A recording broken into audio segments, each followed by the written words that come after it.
Hi, everyone. Hello and welcome. I'm Angela Daly, Wise Executive Director. Now, with our virtual format, we can reach people all over the country. So, no matter what your location, go to our website, wiseinvestors.org, sign up. The price is right, it is free.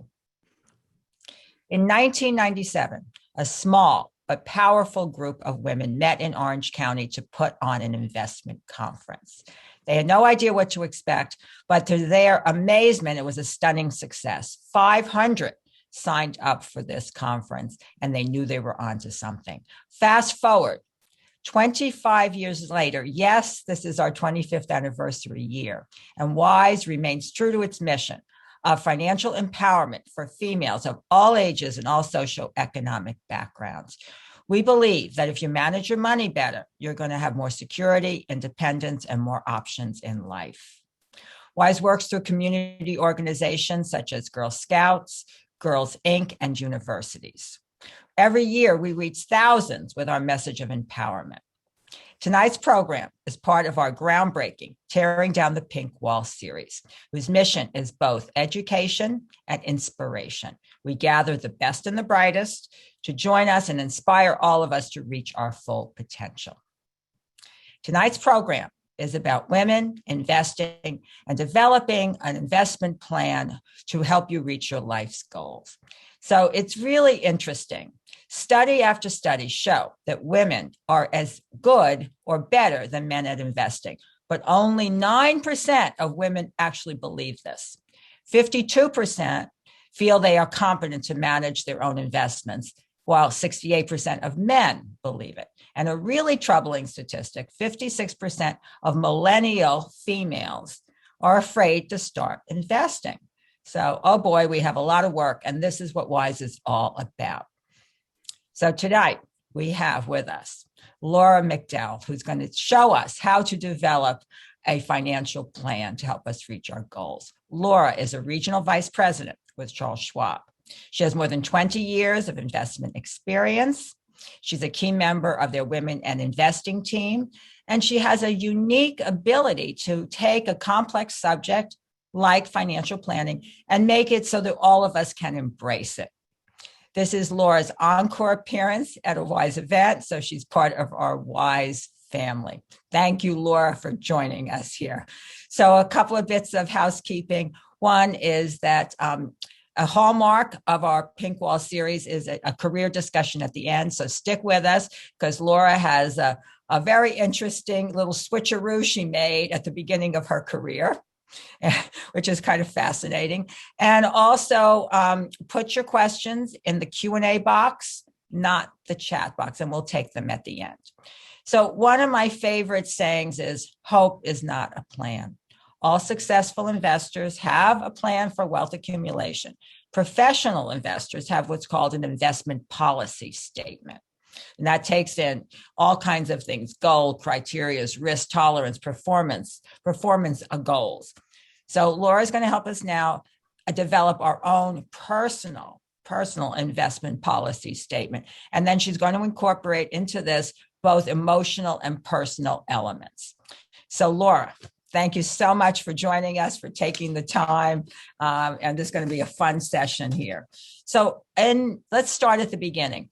In your material, you talk a bit about the gender-specific issues that women have to deal with when they're developing their plan. So tell us about these and how we can level the playing field here.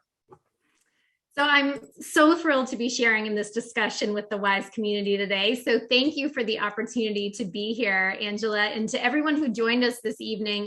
Thank you for taking time out of your demanding schedules to make this content a priority in your life.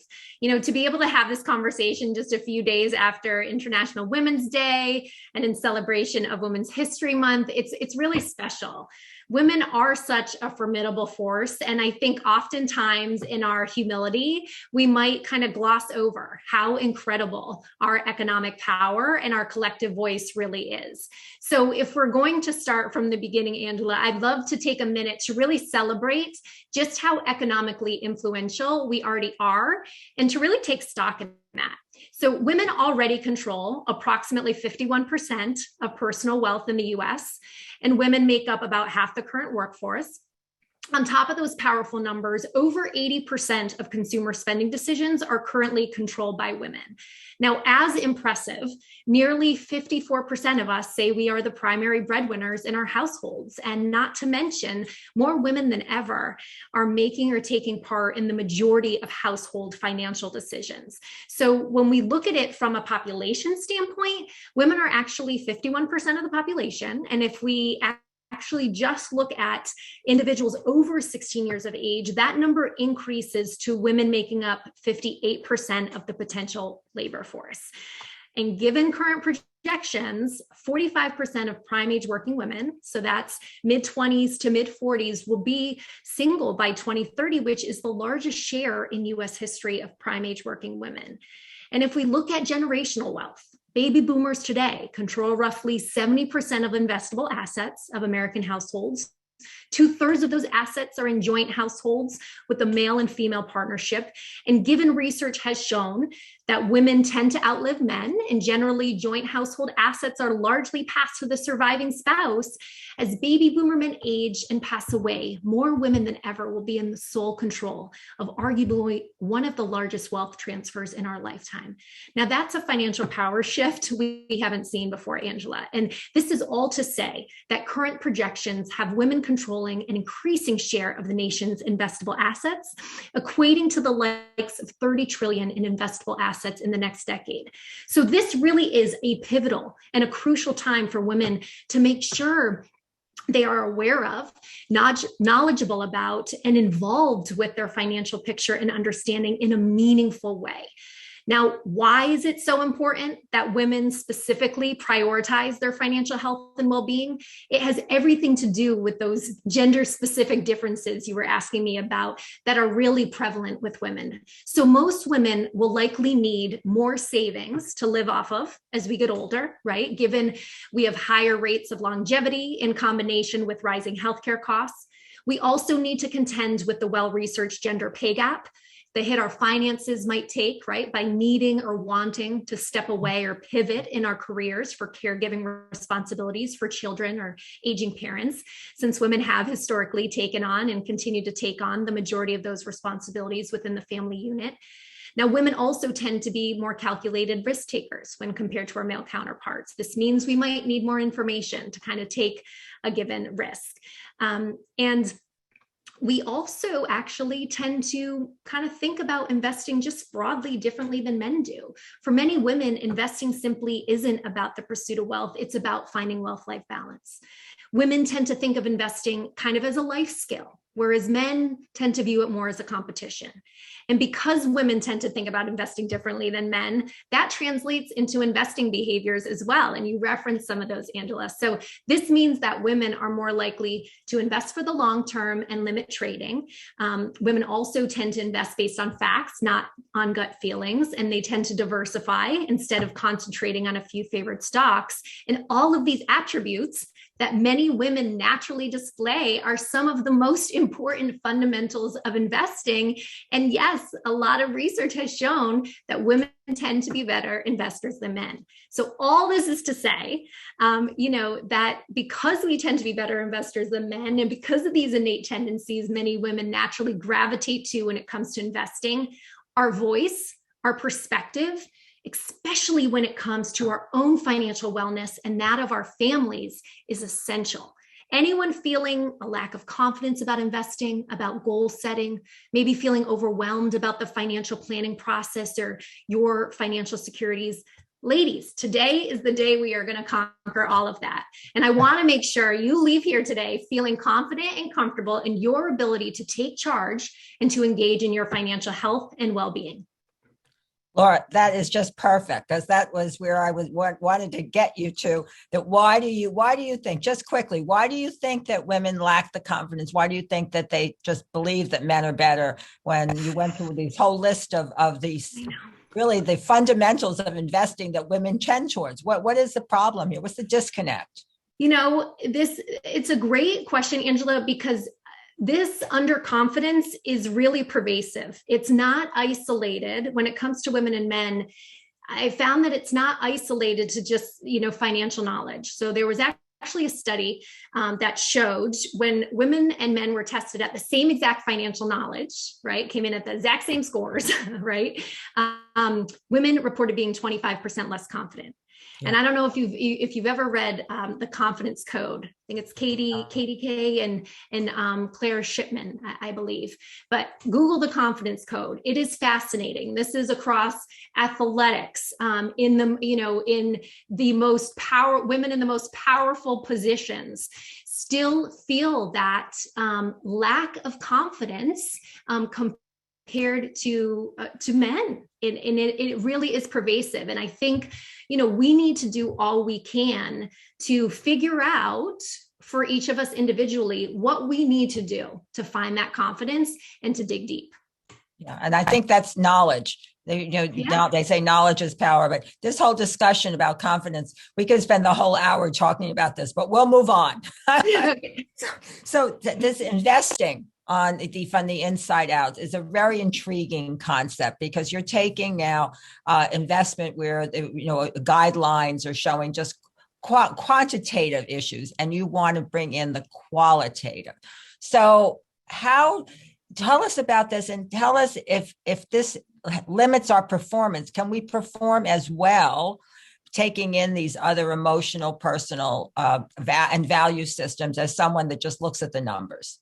Yeah. So, I want to kind of make that distinction, because a lot of times when we talk about investing from the inside out, people will ask about, is this just values investing, right? And the short answer is, well, I never have a short answer, so it's going to be a little bit of a long answer, but, sometimes there's a lot of jargon that we use in financial services. And most of the time when we're talking about value-based investing, that's usually in the context of kind of socially responsible investing, right? Or impact investing, ESG, right? Which is environmental, social, governance factors. And while I love that type of value investing, what I'm talking about today is really about looking inward at the deep values that drive your life, that ignite your soul, that kind of spark joy, so that you feel a connection to your investments and to your financial plan. So let me explain. See, oftentimes the starting point for investing decisions is driven by impersonal outside factors and these money narratives that we've picked up over time, right? What we should do. We should retire at 65. My coworker said I should be saving at least 10% in my 401k. My friend said I should buy X stock because it's going to skyrocket. I have to get a new phone or a new car, not because mine's broken, but everyone around me is driving a newer version. Those are outside factors, right? In other words, oftentimes as people, as investors, we're thinking from the outside in. We're letting these external factors like other people's narratives about money, a soundbite from the media, article headlines, really kind of dictate what we do with our own money. And when we allow that to happen with investing, we're kind of setting ourselves up for failure, because with that backdrop of investing, emotional fortitude and a commitment to a financial plan can get compromised because you don't really have an anchor grounding you. So an alternative starting point for investing and planning is inside information, focusing on your deep values, your purpose, those heartfelt life goals, and building out from there. And really carving out time in our busy lives for financial planning and investing based on these kind of North Star ideals. Because as this approach, especially for women, it's been shown to support a strong commitment and a resiliency to the process. So investing from the inside out is discovering your inner compass, creating a powerful vision for the future, and providing you with the knowledge needed to feel confident in opening up and monitoring investment accounts. Because when you have a plan and you feel secure in that plan, and also working potentially with a trusted confidant like an advisor, that is where true success can be made. Oftentimes I hear and I see, like we talked about, Angela, this lack of confidence when it comes to investing, which unfortunately can lead to inaction, which, as we all know, can be very costly, because time in the market is one of your biggest allies when it comes to investing. So when we talk about values in the context of investing from the inside out, your values are your principles or your standards of behavior. So you're going to get a workbook after our conversation tonight. And on page 5, you're going to see these list of values. And I'll just give you a quick example here. So My 5 values that really power my life are family, freedom, travel, connectedness, and compassion. And if I think about how these values correspond to my statements about why I want to invest, I think of statements like, I want to invest to take care of my family, especially my parents who've always taken care of me. I want to invest to support both the causes I care about and the people I love, because I feel we're all connected. And I also believe travel is the best form of education, and I want to continue learning, growing, and experiencing. And once you've kind of identified those values and created some statements, then you can create your really deep purpose. And for me, my cohesive why statement is, I want to have the freedom of choice that financial security affords, and to know that I can provide for and prioritize time with my family without compromising my love for travel and my desire to be compassionate and generous towards others. When you invest with your personal investment mantra in mind, and when you live each day aligned with that vision, then market gyrations, media hyper headlines, short-term performance movements, those are going to become easier to ignore. And investing decisions are going to become easier to make. Staying on plan becomes this personal mantra, just like eating healthy, right? Or going to the dentist every 6 months. We end up creating fortified behaviors that help us achieve long-term goals. So you're saying that you set these goals, things that are important. It could be a generous retirement. It could be education for your children and your grandchildren. And then based on these, because these are long-term things and not necessarily to do with you personally, right? Then you pick you pick what kind of investor you are, conservative, aggressive. Is that what the next step is? That based on your values, you have to pick what kind of investor are you? Right. Yeah. I mean, you definitely have to go forward from there, but it's all going to start with, right? Yeah. What is most important to you? From why do you want to invest, right? Why does wealth matter to you? What would you do with it if you had all the money in the world? Because that is going to kind of drive then your desire to spend time creating a financial plan, spend time talking to an advisor, spend time researching and getting the knowledge you need to then, build out an investment portfolio, pick investments that work for you and that align with your risk tolerance and time horizon. Yes. Yeah. And yeah, there's so many things that come into that. And I think that all of our members at WISE have a great respect, appetite to learn. And that's really key. Know what you own, and don't abdicate this to anybody else, including spouses and even advisors. So that gives us a good picture. It's just a good way to start. So you realize there's a purpose to this, and it'll probably help you save, right? And save more and pay more attention. Exactly. Yeah. Exactly. It really all is intertwined, Angela. It really is. Yeah. So it just leads us into the next question. Okay. So people think about their values, and we talk about empowerment and all of this, right? But then how complicated is it once we get these values? How complicated is it to take the next step?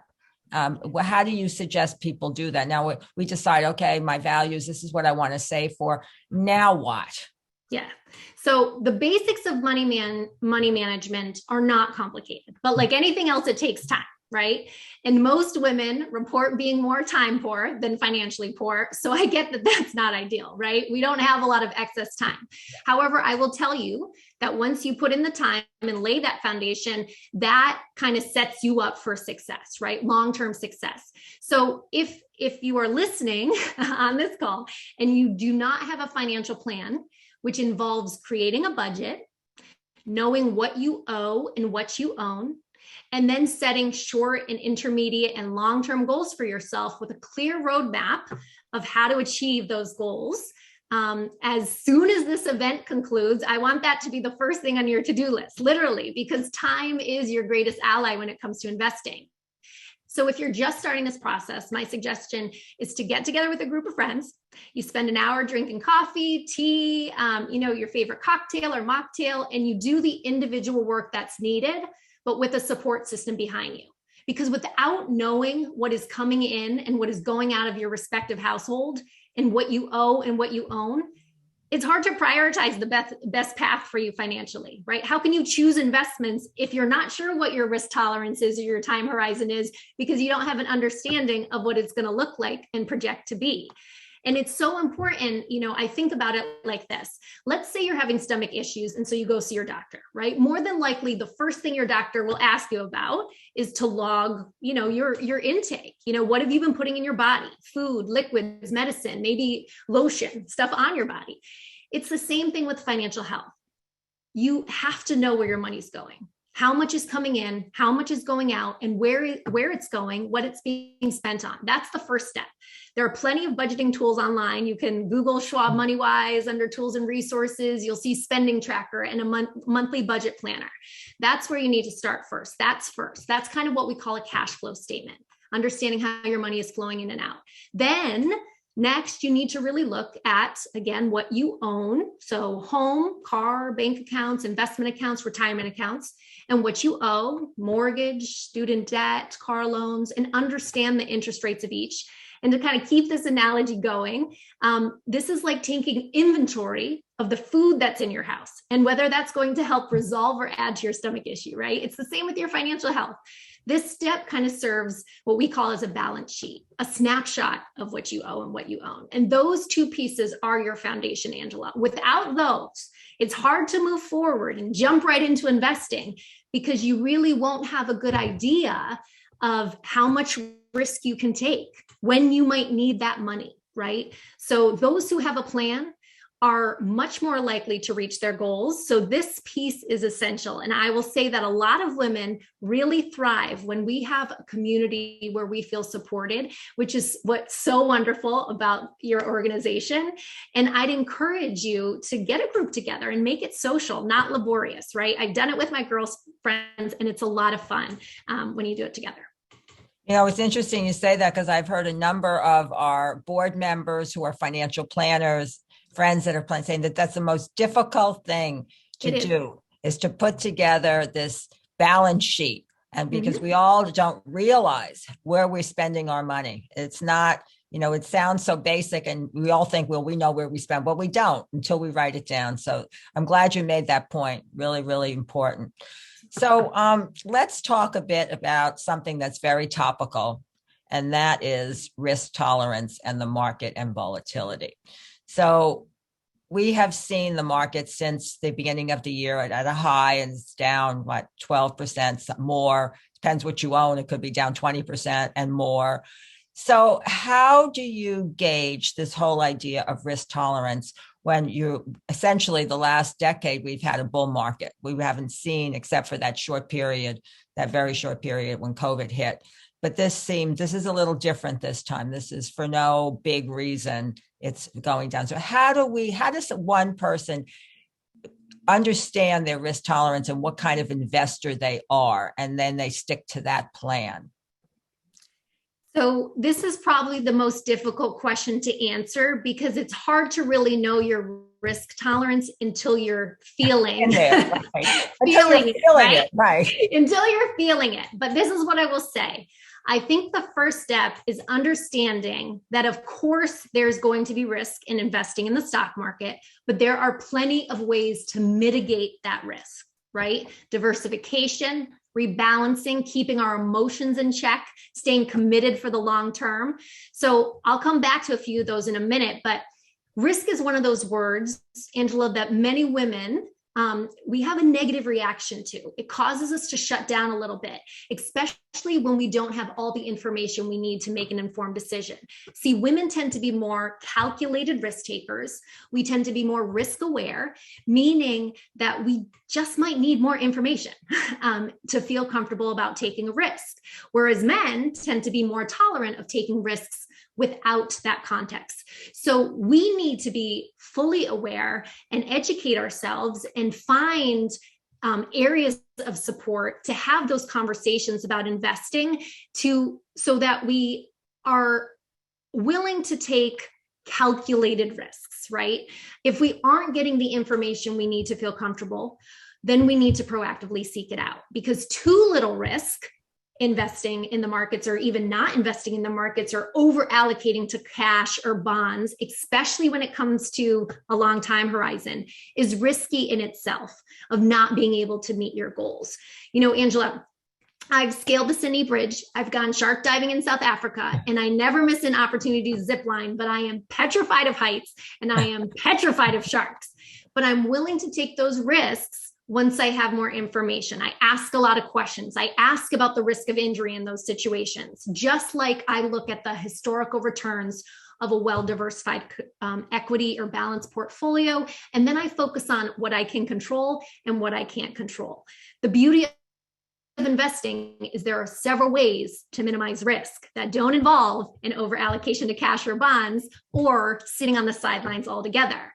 You know, there's risk in crossing a street. That's why we look both ways. And driving a car, that's why we wear a seatbelt, right? Riding a bike, we wear a helmet. We don't stop ourselves from doing these things, but we just educate ourselves and train ourselves in behaviors that help us stick with the ride, right? If your investments are aligned from a risk perspective with your comfort for risks, given your time horizon, you know, there shouldn't be instances where you feel regret and want to sell. If you have a well thought out plan, you should feel confident in that research and the understanding of your investments. If you don't, you might just need more information before you scale back, you know? So we need to be thinking about those mitigating risks that we can do. Again, diversification. I think of this like, you know, I think of how I grew up thinking about a well-balanced meal, right? You have your protein, your vegetable, your starch, your salad. Your protein might be equities and stocks. The vegetable might be bonds. The starch might be cash, right? Salad is commodities. And really making sure that that fits your needs, right? Your time horizon, your comfortability.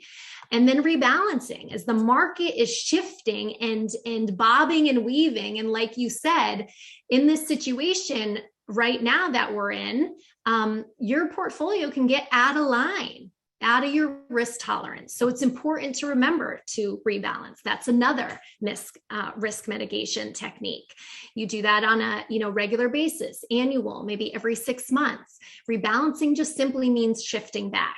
In the other one, again, I don't want to, hammer this home too much, but developing a plan and being confident in that plan, that is going to help you in sticking with it and making you feel good about the risk that you're taking. You know, we really need to train ourselves from a psychological perspective in our overreactions. Psychologists have found, right, that deep inner area of our brain that handles fear and anxiety and greed, all that illogical stuff is the first one, right, to assess a situation and the first one to act. So committing to behaviors before we feel that anxiety and that fear and panic, can help us when those moments occur. And lastly, I'd say, plan for problems ahead of time. That's another way to kind of make sure that even if you're taking risk in investing, that you're not going to overreact. Having an emergency fund, right? 3 or 6 months of your expenses, depending on your individual situation, that's going to help you too. So those are some of the risk mitigation techniques. And I think that we all have to be honest with ourselves and discuss this maybe with friends, a financial advisor. Your risk tolerance level could be much different than mine. And exactly. if you want to be a more conservative investor, you have to give up some performance at times. Right. But if that's what makes you sleep at night, you have to realize that and not jump in the way we had this craziness with the market over the last year with all of those, whatever they were doing, the gaming stocks and the meme stocks and all of that. Yeah. I mean, that's and in a whole nother category. So we have to be very honest with ourselves on how much risk we can actually take. And this is a good lesson actually right now for men. Absolutely. Absolutely. We are in the thick of it right now. Yeah, we're in the thick of it. And now it comes a time when a diversified portfolio is going to obviously hold up a lot better than one that's focused, too focused. Right. Well, this is all very good advice. And I think something that we really need to think about.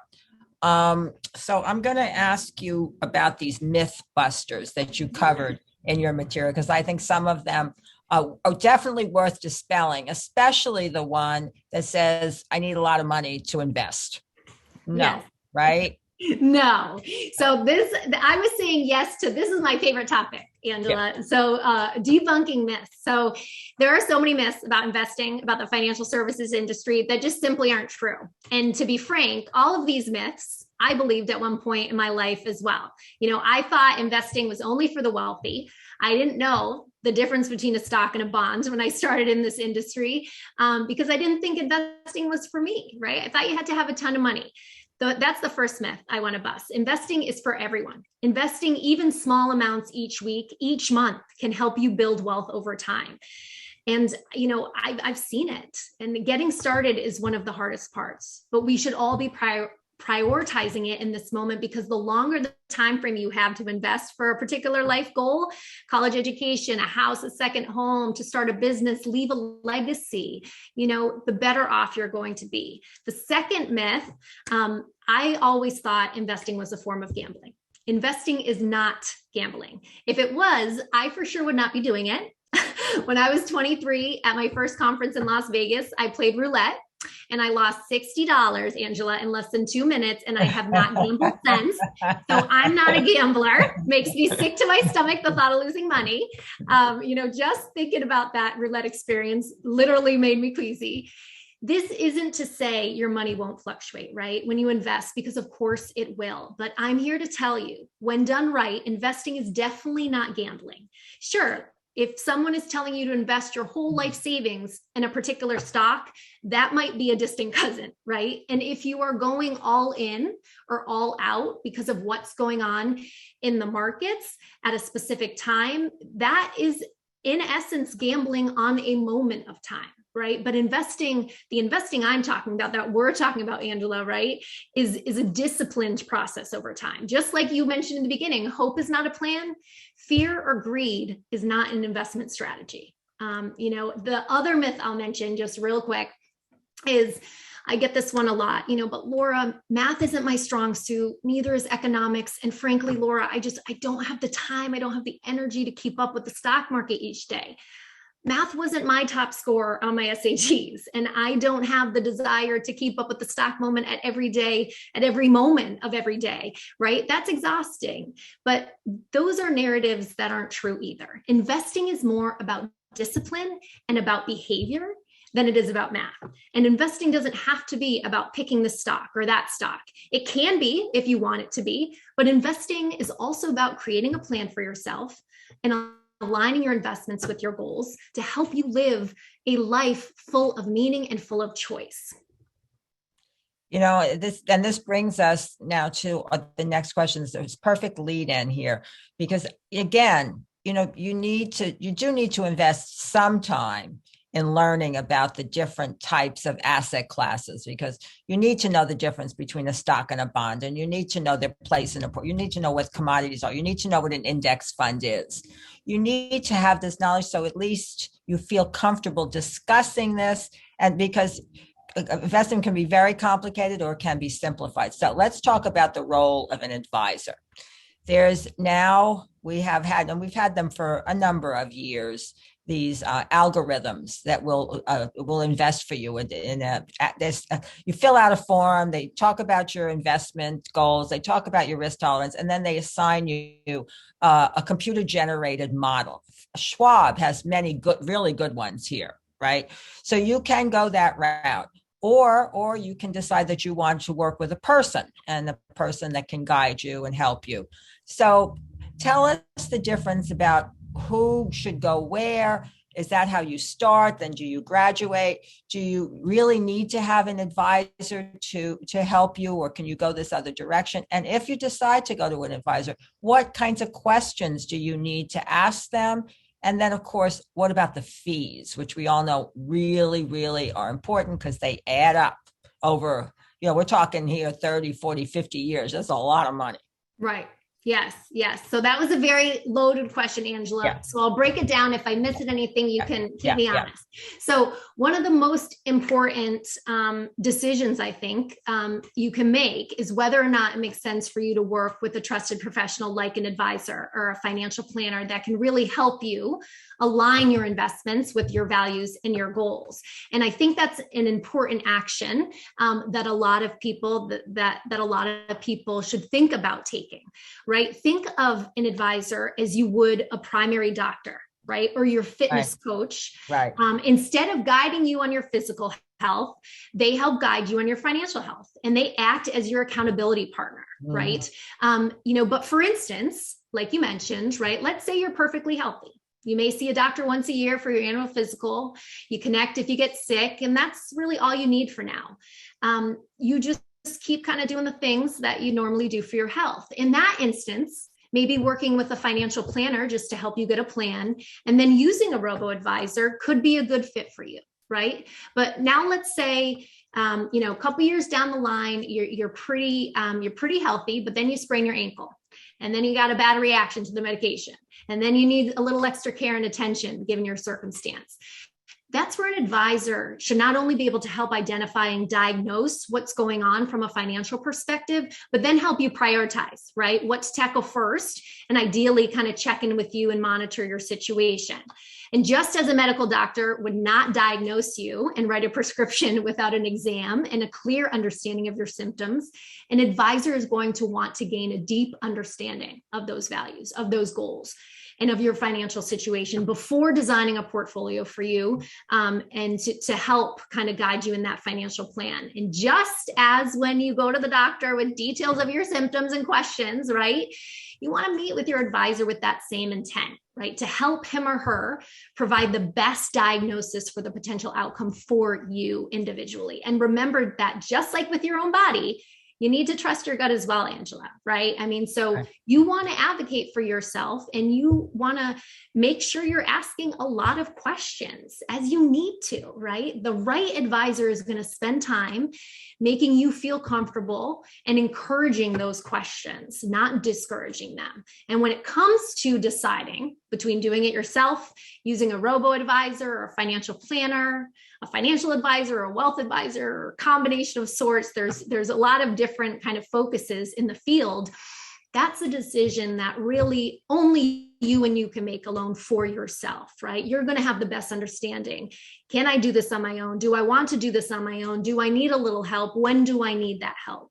You need to decide what you need after learning about your options. In my opinion, finding a trusted confidant to help guide you in your financial health is important, because we need to make important financial decisions frequently enough, right? Where it is often helpful to have that trusted advisor on your side to talk through things. And I truly believe the right advisor can make all the difference in the world.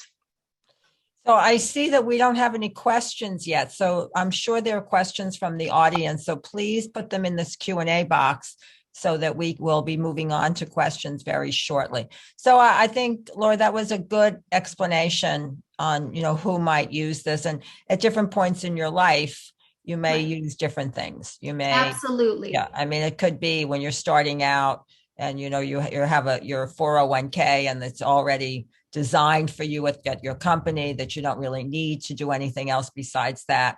And then as your wealth accumulates, and as you said, decisions on children and 529 plans and all of the things that you could take advantage of, you need to know about, and you may not unless you're really interested, as we all are, and steeped in this. So it depends. I think it really depends on the stage in life. But the important thing is to do it. Right. The important thing is to do it. Literally, like tonight and tomorrow. I'm a big believer that every woman, every person out there should kind of have a couple different accounts, right? And whether or not they can start funding them yet, or not based on their individual system, Right. individual circumstances. There's a loan, but you should have, a savings and a checking account for kind of, your everyday needs. And then kind of for that emergency fund, that 3 to 6 months of living expenses in case something should happen. That should be in something like a high yield checking account or some other cash equivalent vehicle that's going to maybe get you a little bit more yield, especially as the Fed might look to increase interest rates over time. And then an investment account for anything that's kind of outside of that. Again, assuming everyone's individual situation, what your debt situation is, credit card situation, student loan situation is, what those interest rates are.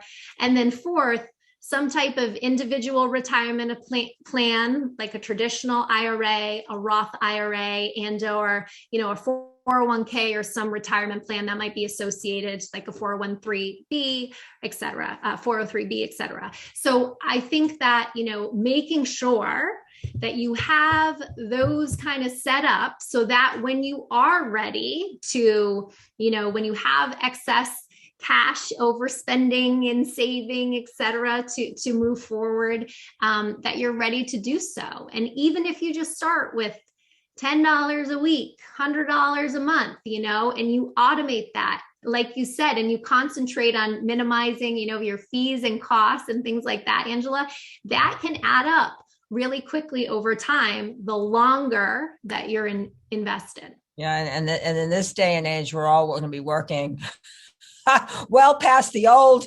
retirement age of wherever it was in the 60s. And I mean 60s of age. Yeah. So everybody's working a lot longer. So I see we do have a couple of questions in the Q&A box. So I'm going to turn this over to our wonderful board member, Sonia Strata, who's very instrumental in setting this whole event up. So we want to thank her for that. So Sonia, you go for it. See what kind of questions we have. I'm interested. Fantastic. And Laura, you and I have had conversations before this about how much research you've done behind the scenes to create this conversation today. And you have done such a great job bringing this to light. You've sparked a number of questions from our audience. So let me start with one that I feel is extremely sincere, and it may touch a number of people in a similar situation, but we have an audience member saying, I just feel embarrassed because I'm nearly 60 years old and I haven't gotten a 401k or any investments. How can I start at this point with so much little wiggle room in my income? So, so thank you for asking that question, and do not feel embarrassed at all. We are all on different paths. So strip that out, change that narrative, okay, in your mind, if you can. But I would say the most important thing to start is to really look at what you're spending, what you're saving, and build that cash flow statement to really understand, right, where you're spending money, where you might be able to cut back. The income that you are getting, how is that being allocated? How much are you spending on living expenses, everyday needs? How much are you spending on, the fun and the joy and entertainment and things you want to do? And then seeing if any of those things can be tweaked so that you can try to bump up that saving and start investing. It is never too late to start investing. Never, ever, ever, ever. And please, I hope we've given you some information and some confidence in this discussion to really put your best foot forward from here on out and not feel embarrassed and take charge of your financial future.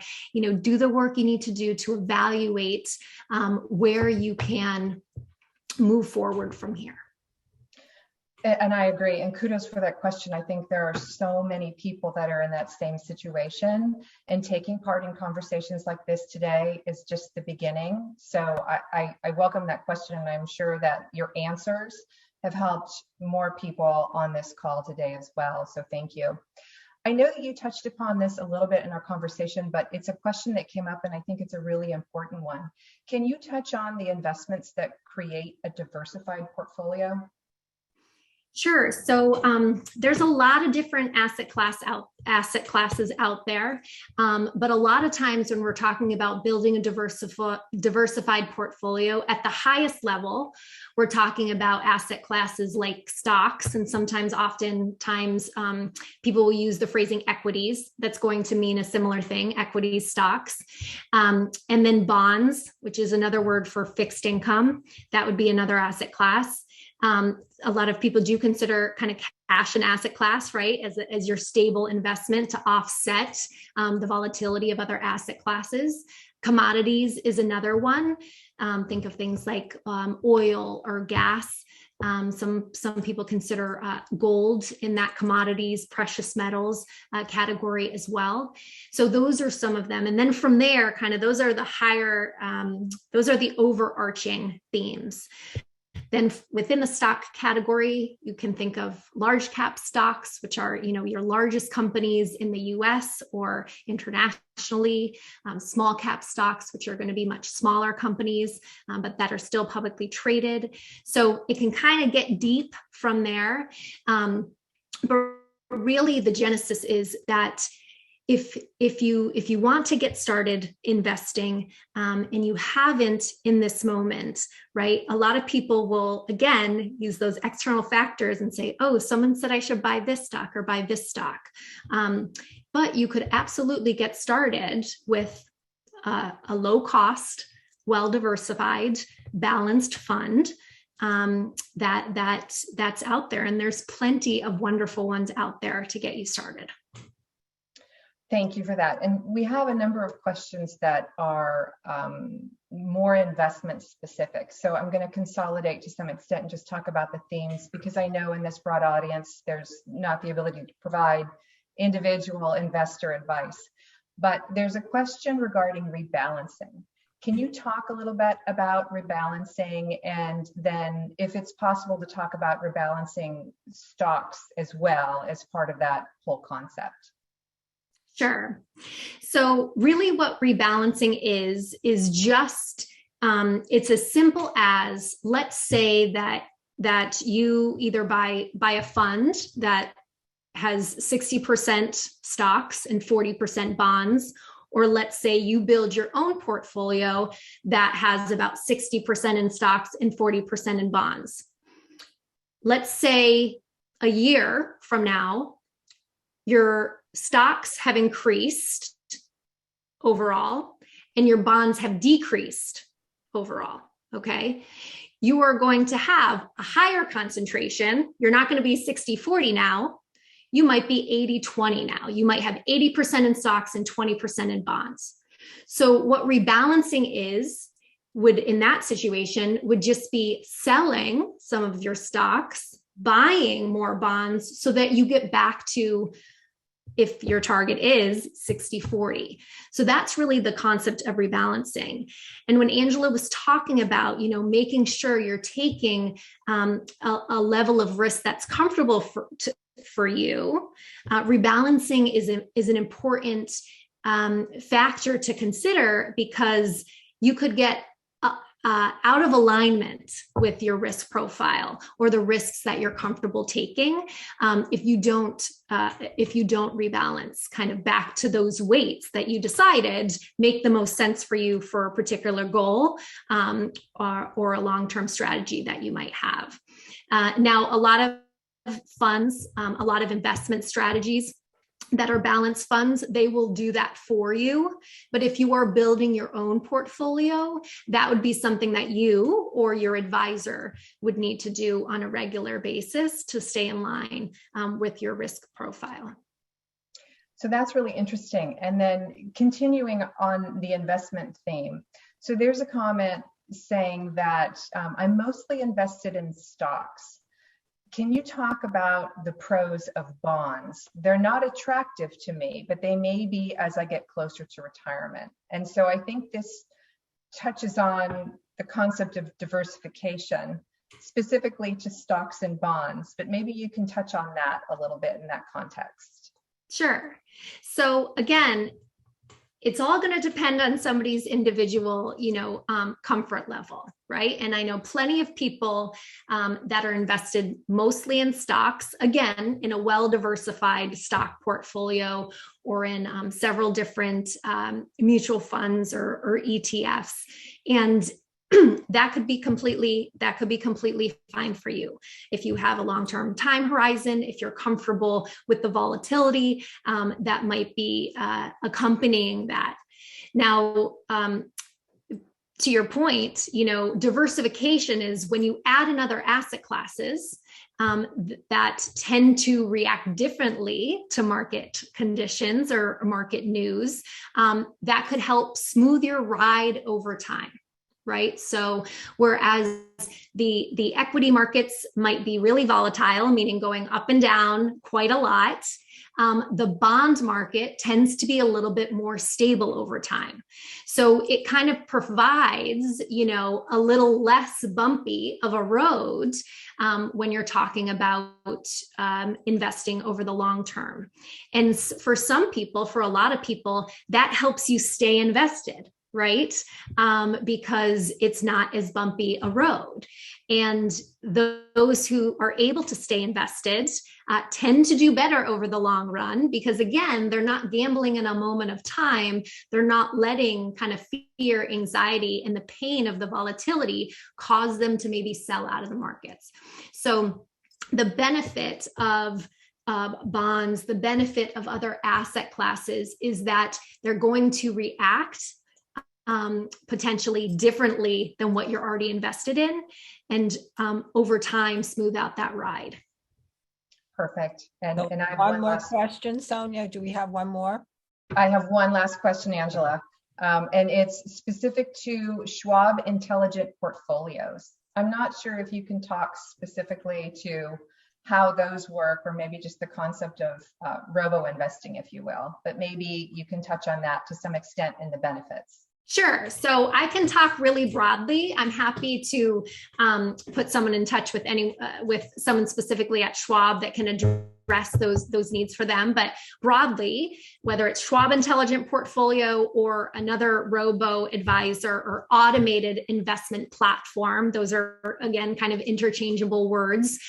What that is you go in and you fill out really a questionnaire that's going to ask you questions about what you're saving for, your time horizon for those goals, going to ask you behavioral questions about your tolerance for risk to try to get to a recommended investment portfolio for you. And from there, that platform, that investment platform, is then going to, recommend a particular investment strategy based on how you answered those questions. And then they are going to do all the buying and selling for you. So they might invest in 15 to 20 different ETFs, for example, which are exchange traded funds that hold stocks and bonds and commodities across various asset classes. And then they're going to buy and sell over time. And as the markets shift, they're going to buy and sell differently. And as you get away from your, again, target allocation, they're going to rebalance back to your target weights. And they're going to do all of that for you. So it's a nice automated platform for those that maybe, want to get involved, know that they need to start investing, but maybe they just kind of need a little help to kind of get going, right? It's going to take a lot of the burden off of you in terms of that risk tolerance and building a portfolio yourself. Thank you. That can be very helpful. So appreciate that explanation. Angela? All right. Yes, I think it's time for us to get back to Laura and hear about her very, very interesting career. So, Laura, I'm at an advantage here because I did have a little glimmer of your background in the last event that we held. But so why don't you tell all of our participants here, you were in college at university and you were studying something very different than economics and finance. So tell us what you were thinking then and what you were thinking to do when you graduated and how you ended up in the finance business? Yeah. So I originally went to school for vocal performance on a music scholarship. And I'm sure that's not what, you were expecting me to say, well, Angela was, because she knew, Yes. but everyone else, right? But since I went to a small liberal arts college outside of New York City, we had to take classes across departments. And I soon realized I really love psychology. I feel an immense connection with others, and I was just fascinated at the role society and cultures and family, affect the way we think and move through the world and our behavior. So I ended up double majoring in psychology and international management. And even as late as my senior year, I was not exactly headed kind of in the direction of corporate America. But while interning with a nonprofit organization with the United Nations, as well as a second internship I had working with domestic violence victims, I realized two really important things. In order to make the type of change I wanted to make in the world, financial capital was important to understand. How to efficiently use it and grow it. And I quickly realized that one of the many blessings that financial freedom provided was the freedom of choice. And in speaking to many women in tough positions, that was something I felt that, and they felt that they didn't have, right? So that's when kind of my initial interest in finance was born. But I grew up not knowing a single person in the industry, and we couldn't even talk about money in my house. It was kind of like a taboo topic. But nonetheless, I got an offer from Morgan Stanley a few months after graduating. And then literally that same day, I got a call back to be a performer on a cruise line. So clearly two different career paths, but I turned my passion for helping people into a career in financial services, and then my passion for music as a hobby. So was that a difficult decision for you? Did you angst over it, or you just said, well, I realized that that in order to change things, there has to be capital markets and money and all of that? Yeah, it was a difficult decision because I loved performing, right? I absolutely loved performing. The thought of kind of being on a cruise line, seeing different people, meeting different people, traveling kind of around the globe, that was really exciting for me. But I did feel this strong need to want to make an impact on others and help others. And I knew that I needed to better understand, the use of financial capital in order to really make the change that I wanted to make. So when I really dug into kind of my deep values, that is, the decision I came to make, and I don't regret it for a minute. You don't regret it. That's wonderful. Wonderful. And you've stuck with this for 20 years. So exactly. Exactly. With it. So talk to us a little bit about mentors and sponsors. We all have people in our lives, in our work lives and personal lives too, who have been great influences on us and helped us with we'll talk about careers here, about careers. And there is a difference between a mentor and a sponsor. My opinion, my mind, it's a mentor helps you grow in your job and teaches you things all about business, but a sponsor pushes you ahead and actually opens doors for you. So tell us if you've had both of these in your lives and just some color about who these might have been. Yeah, so I completely agree, Angela. And just from a personal standpoint, I mean, my mom, for one, she was a big influence on me. She was a teacher with aspirations to be in administration. But when I was 4, I was running around performing some song in cowboy boots and a tutu. And I actually slammed into the fireplace. And shortly thereafter, I had a grand mal seizure and I was diagnosed with epilepsy. And so she had to take kind of a back seat a little bit to be home because it was happening often enough. And once it became manageable and I grew out of it, thankfully, at the age of 20, she actually went back to school for her master's in administration and became a vice principal and then a principal. So she really showed me what it looked like to never give up and never back down. And that you didn't have to choose between being a present, loving mother and pursuing your dreams and aspirations as well. And then another important kind of mentor I had was my first manager at Morgan Stanley, Darlene Seymour. I remember interviewing with her, being honest and saying, I don't know the difference between a stock and a bond, so not really sure why I'm here. But, she said, I heard you were a fast learner, a hard worker. And if that's true, I can work with that. and that really stuck with me because she gave me a shot. And she really, hired the person and the potential, not just the skill set.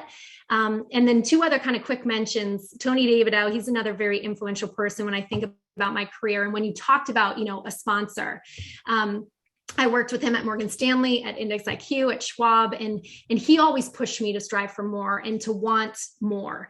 And he introduced me to everyone he could, always positioned us as a team. He always gave me a spotlight, shared credit, and even, when he could have easily kept it on himself. And he believed I could move mountains when I was just trying to kind of make it up a small hill, and he always had my back if I stumbled. And he would talk about me in meetings where I wasn't there to help promote me, right? And that's really what a sponsor does, right? They have that influential power to really help push your career forward. And he was that for me. And just my last shout out real quick. So Greg Lawrence, he's my current manager at Schwab, and he's been really influential too. He's just a good person who cares about the work he does. But I have to say, there are managers kind of that light a fire under you, and then there are leaders that light a fire within you. I don't know if you've heard that phrase, but Greg's that for me, and he's somebody that I was the only woman on his team. And my husband and I were thinking about starting a family, and I went to him and I told him, like, what is this going to look like? I'm the only woman on the team. I traveled 3 weeks out of a month, and his response was, Laura, my wife and I have 2 kids. I love kids. They're great. You tell me what you need and we got you. And I realized having a manager like that, never mind, a man, as your manager that you feel comfortable enough to have that type of conversation with, that's a blessing that so many haven't had. And I'm just really, really grateful for that. So I'm a big proponent, men and women, they think differently. And therefore we navigate our professional careers with different approaches. And I'm a true believer. It's important to have both the guidance and influence of men and women in your career when it comes to mentors and sponsors. Yeah, I think we all have to practice what we preach with diversity. A few years ago, Wise decided to diversify its board. And by the way, it's been a fantastic move for us to get the other opinions. Yes. Practice what we preach, right? Exactly. This has been, such a fantastic, I do want to leave with one piece of advice that you might give to all ages and our participants here, whether they're starting out their career, their mid-career, a late career, what advice would you give these people if they're thinking about change? Yeah. So, I'd say it took me far too long, career-wise, I think, to be just comfortable in my own skin in a male-dominated industry. I spent kind of too much time trying to fit into a mold that simply wasn't working for me, right? And I slowly realized that what made me different from a large majority of my colleagues was actually my greatest strength, right? Because I brought a whole different perspective to the table. Women and men, neither of us are monolithic groups, but research does suggest there are these overarching differences in the way we think and what we value and how we respond to communication. So when I became more comfortable sitting with those differences and started really valuing the different perspective that I personally brought to the table, I really gained that confidence that I needed to flourish in my career. Me being different from the rest of my team wasn't a weakness. It was a strength. Right. And the moment I started embracing that and thinking about it that way, there seemed to kind of be no limit to what I could achieve, professionally. And the last piece of advice I give is don't shy away from the tough conversations, especially when it comes to gender specific issues. It helps others kind of coming up behind you. Mm-hmm. It helps leadership evolve to be more understanding and inclusive. And it helps you integrate your personal and professional life kind of more seamlessly so that you can, thrive instead of feeling like they compete. Yeah, that's interesting, Laura, that you bring this up. We had a podcast with a PM, a portfolio manager in fixed income, who was a ballerina, went into finance. And she said what you just said about how she was always trying to hide that she was a ballerina. And then one day someone said, well, that's a strength. And then it was. So it's the same thing. We do have differences, but people enjoy differences and we shouldn't hide them. It's what makes us all special. Right.